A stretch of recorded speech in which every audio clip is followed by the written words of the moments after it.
అసలే మనకి ఇప్పుడు ఫెస్టివ్ సీజన్, చుట్టాలు టక్కుమని చెప్పకుండా వచ్చేస్తారు. ఏం చేయాలో మనకి తెలియని సిచ్యువేషన్లో పడిపోతాము.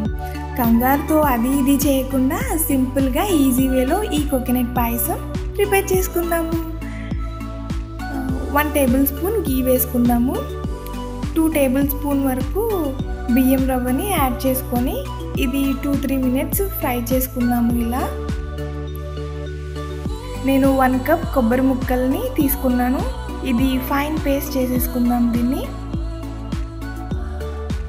కొద్దిగా వాటర్ కూడా యాడ్ చేసుకొని పేస్ట్ చేసుకుందాము.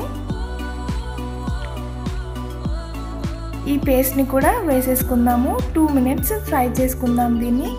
దీని ప్రాసెస్ టైం చాలా తక్కువ అండ్ మనకి ఎప్పుడు అందుబాటులో లభించే ఇంగ్రీడియంట్స్తోనే చేసుకోవచ్చు. దీన్ని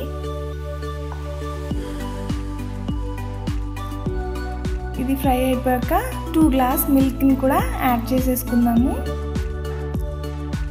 దీంట్లో యూజ్ చేసే ఇంగ్రీడియంట్స్ అన్నీ తక్కువ కాస్ట్లోనే మనకి దొరుకుతాయి.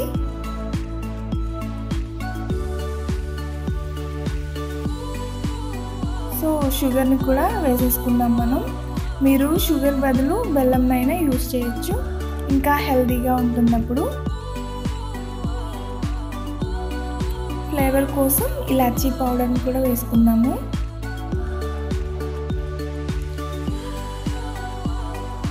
కొద్దిగా ఫుడ్ కలర్ని కూడా వేసుకోవచ్చు.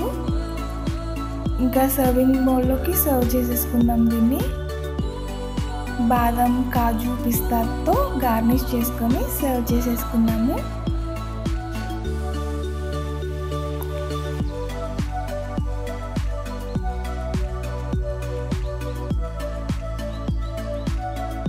ఇది కూల్గానైనా హాట్గానైనా సర్వ్ చేసుకోవచ్చు. టేస్ట్ మాత్రం చాలా బాగుంది. మీరు కూడా ట్రై చేయండి ఈ రెసిపీని. ఎలా ఉందో నాకు చెప్పండి. Subscribe to delicious dishes.